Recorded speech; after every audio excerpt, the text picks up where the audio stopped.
The Wind in the Willows by Kenneth Grahame. Illustrated by Robert Ingpen. Chapter 3. The Wild Wood. The mole had long waited to make the acquaintance of the badger. He seemed by all accounts to be such an important personage, and though rarely visible, to make his unseen influence felt by everybody about the place. But whenever the mole mentioned his wish to the water rat, he always found himself put off. "It's all right," the rat would say. "Badger'll turn up some day or another. He's always turning up. And then I'll introduce you. The best of fellows, but you must not only take him as you find him, but when you find him." "Couldn't you ask him here for dinner or something?" said the mole. "He wouldn't come," replied the rat simply. "Badger hates society and invitations and dinner and all that sort of thing." "Well then, supposing we can go and call on him," suggested the mole.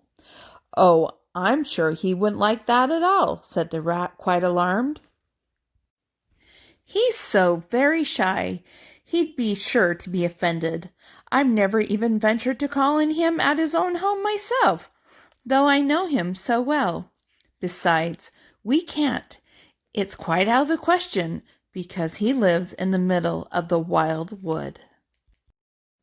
"Well, supposing he does," said the mole. "You told me the wild wood was all right, you know."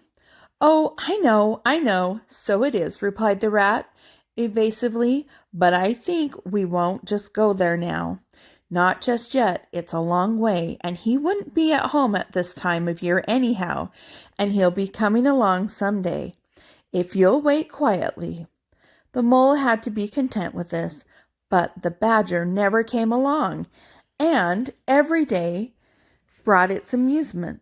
And it was not till summer was long over, and cold and frost and merry ways kept them much indoors, and the swollen river raced past outside their window with a speed that mocked a boating of any sort of kind, that he found his thoughts dwelling again with much persistence on the solitary gray badger, who lived his own life by himself in his hole in the middle of the wild wood. In the winter time, the rat slept a great deal, retiring early and rising late. During his short day, he sometimes scribbled poetry or did other small domestic jobs about the house. And, of course, there were always animals dropping in for a chat, and consequently there was a good deal of storytelling and comparing notes on the past summer and all its doings. Such a rich chapter it had been when one came to look back on it all, with illustrations so numerous and so very highly colored. The pageant of the river bank had marched steadily along, unfolding itself in a scene picture that succeeded each time in stately procession. Purple loosestrife arrived early, shaking luxuriant triangle locks along the edge of the mirror, whence its own face laughed back at it. Willow herb, tender and wistful, like a pink sunset cloud, was not slow to follow.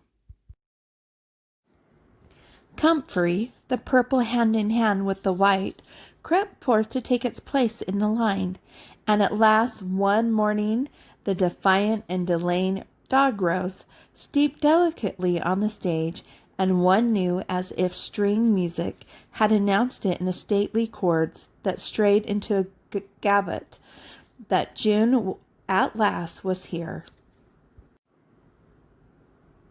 One member of the company was still awaited, the shepherd boy for the nymphs to woo, the knight of whom the ladies awaited at the window, the prince that was to kiss the sleeping summer back to life and love. But when meadow sweet, debonair, and odorous in amber jerkin moved gracefully to his place in the group, then the play was ready to begin. And what a play it had been!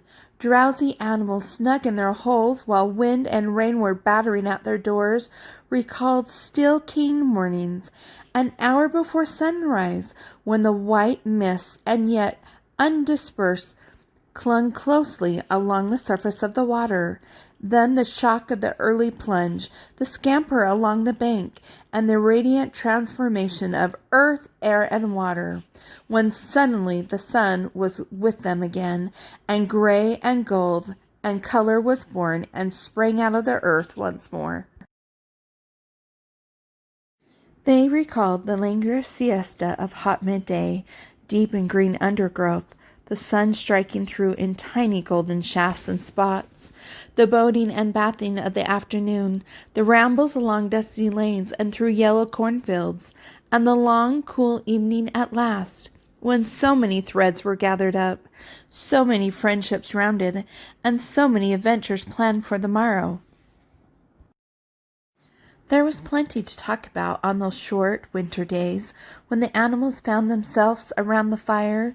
Still, the mole had a great deal of spare time on his hand, and so one afternoon when the rat, in his armchair before the blaze, was altering, dozing, and trying over rhymes that wouldn't fit, he formed the resolution to go out by himself and explore the wild wood, and perhaps strike up an acquaintance with Mr. Badger.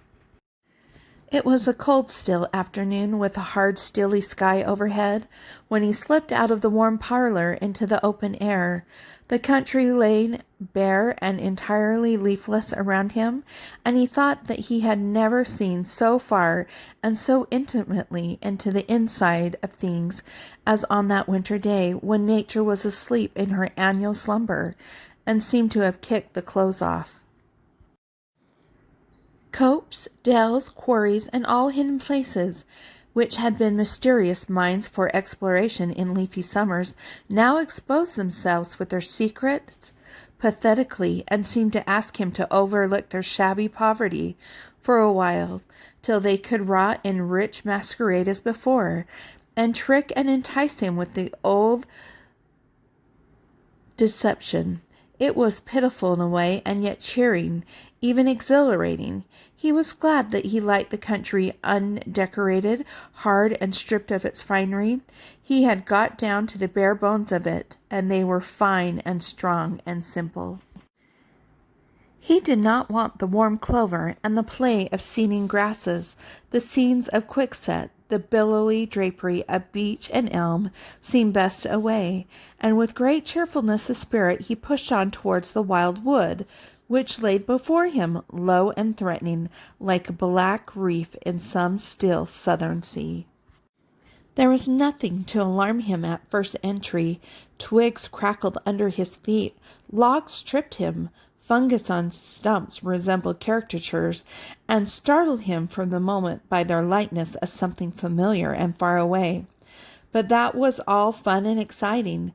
It led him on, and he penetrated to where the light was less, and trees crouched nearer and nearer, and holes made by ugly mouths at him on either side.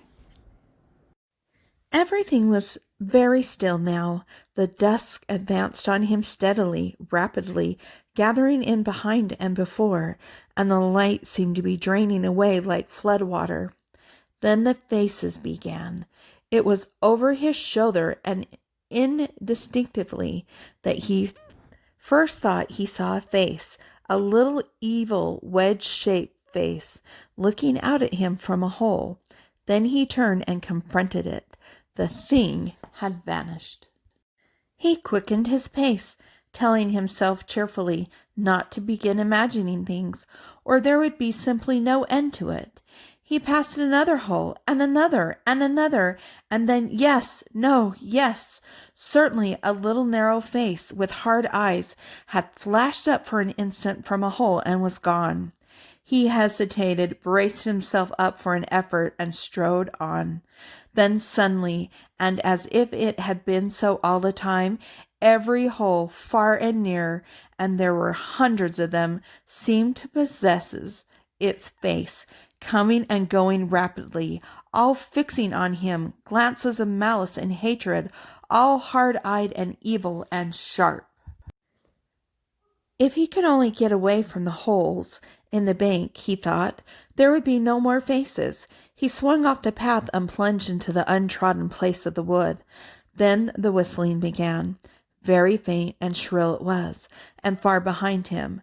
Then first he heard it, but somehow it made him hurry forward. Then, still very faint and shrill, it sounded far ahead of him and made him hesitate and want to go back.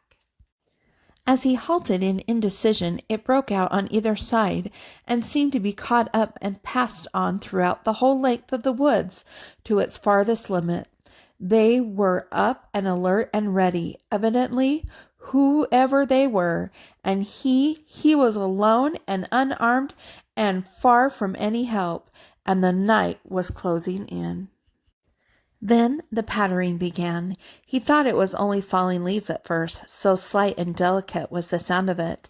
Then as it grew, it took a regular rhythm, and he knew for nothing else but the pat, pat, pat of little feet still a very long way off. Was it in front or behind? It seemed to be first one and then the other, then both. It grew and it multiplied till every quarter, as he listened anxiously, leaning this way and that, it seemed to be closing in on him. As he stood still to hearken, a rabbit came running hard towards him through the trees. He waited, expecting it to slacken pace or to swerve from him into a different course. Instead, the animal almost brushed him as it dashed past, his face set and hard, his eyes staring. "Get out of this, you fool! Get out!" The mole heard him mutter as he swung around a stump and disappeared down a friendly burrow. The pattering increased till it sounded like sudden hell on the dry leaf carpet spread around him. The whole wood seemed running now, running hard, hunting, chasing, losing in around something or somebody. In panic, he began to run too, aimlessly he knew not whither. He ran up against things, he fell over things and into things. He darted under things and dodged around things. At last he took refuge in the deep, dark hollow of an old beech tree, which offered shelter, concealment, perhaps even safety, but who could tell? Anyhow, he was too tired to run any further, and could only snuggle down into the dry leaves, which had drifted into the hollow, and hope he was safe for a time. And as he lay there panting and trembling, and listened to the whistlings and the patterings outside, he knew it at last, in all its fullness, that dread thing which other little dwellers in fields and hedgerows have encountered here, and known as their darkest moment, that thing which the rat had vainly tried to shield him from, the terror of the wild wood. Meanwhile, the rat, warm and comfortable, dozed by the fireside. His paper of half-finished verses slipped from his knee. His head fell back, his mouth opened, and he wandered by the verdant banks of dream rivers. Then a coal slipped. The fire crackled and sent up a spurt of flame, and he woke with a start. Remembering what he had been engaged upon, he reached down to the floor for his verses, pored over them for a minute, and then looked around for the mole, to ask him if he knew a good rhyme for something or another. But the mole was not there. He listened for a time. The house seemed very quiet. Then he called "Molly" several times and received no answer, got up and went out into the hall.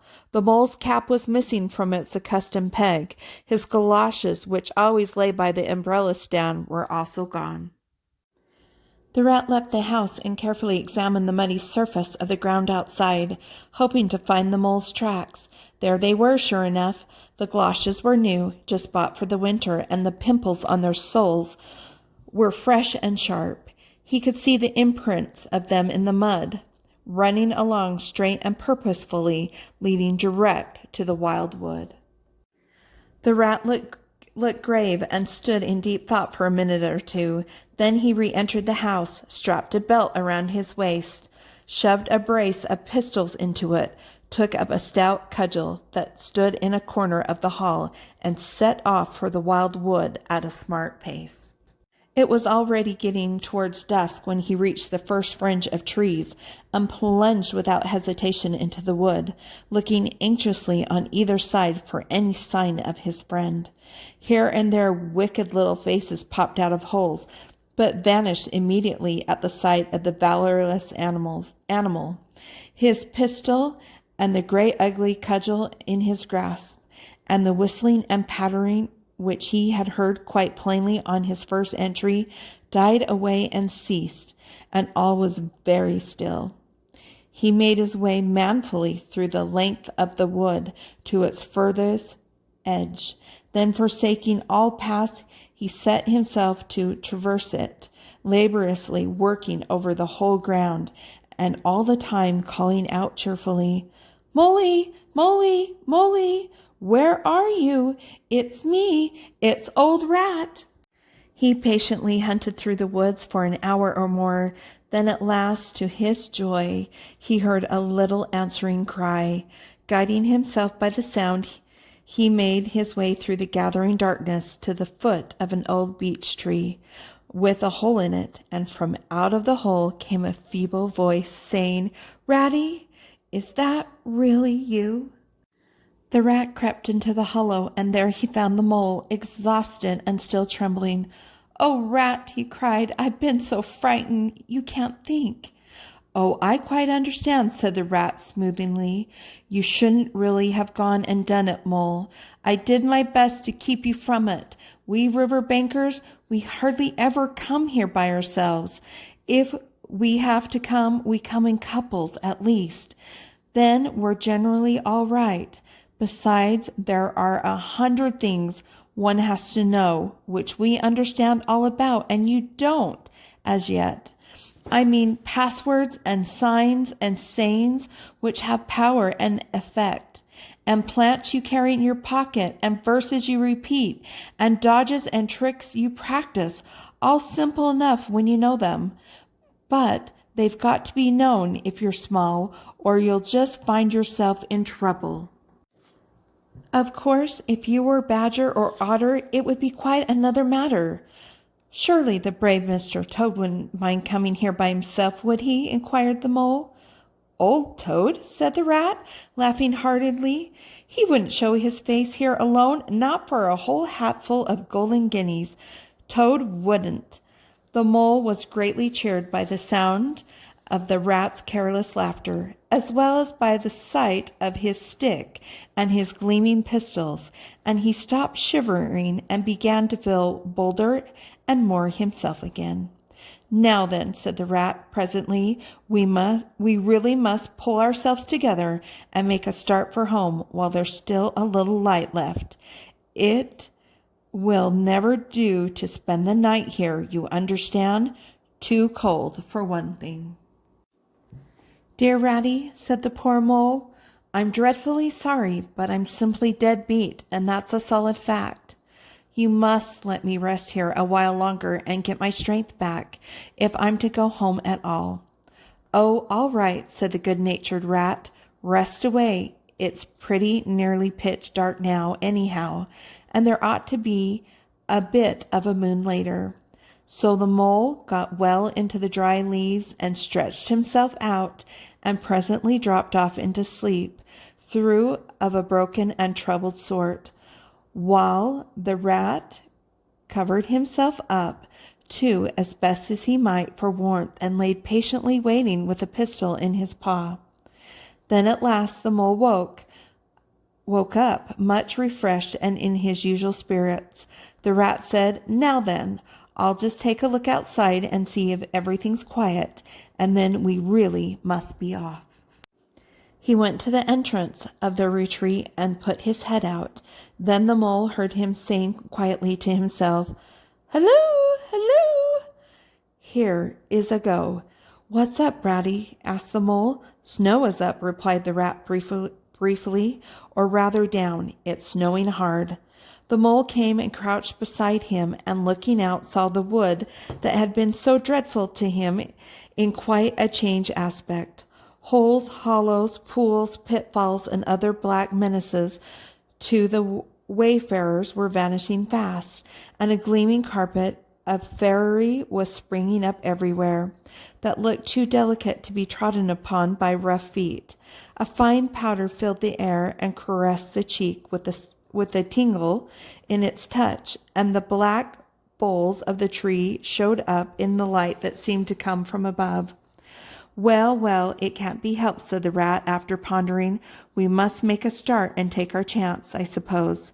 The worst of it is, I don't exactly know where we are, and now the snow makes everything look so different. It did indeed. The mole would not have known that it was the same wood.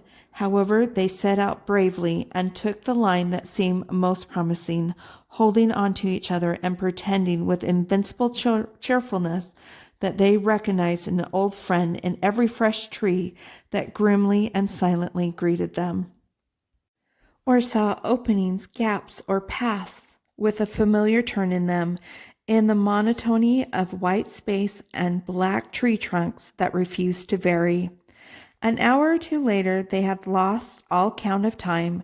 They pulled up dispirited, weary, and hopelessly at sea, and sat down on a fallen tree trunk to recover their breath and considered what was to be done. They were aching with fatigue and bruised with tumbles.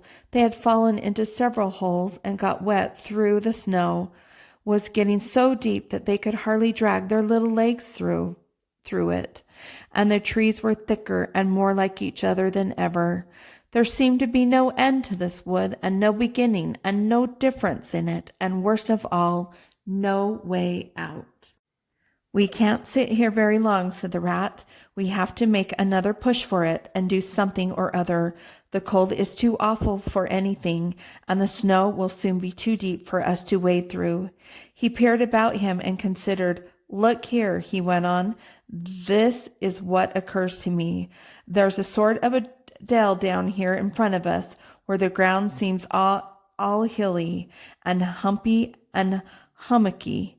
We'll make our way down into that and try and find some sort of shelter, a cave or hole with a dry floor to it, out of the snow and the wind, and there we'll have a good rest before we try again, for we're both of us pretty dead beat. Besides, the snow may leave off or something may turn up. So once more they got on their feet and struggled down into the dell, where they hunted about for a cave or some corner that was dry and protected from the keen wind and the whirling snow. They were investigating one of the hummocky bits the rat had spoken of, then suddenly the mole tripped up and fell forward on his face with a squeal.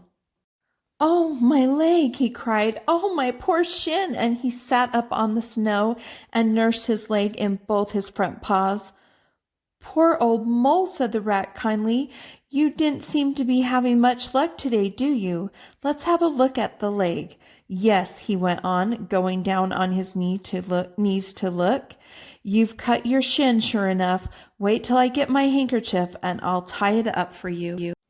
"I must have tripped over a hidden branch or a stump," said the mole miserably. "Oh my, oh my!"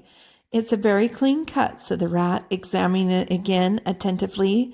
"That was never done by a branch or a stump. Looks as if it was made by a sharp edge of something in metal. Funny." He pondered a while and examined the humps and slopes that surrounded them.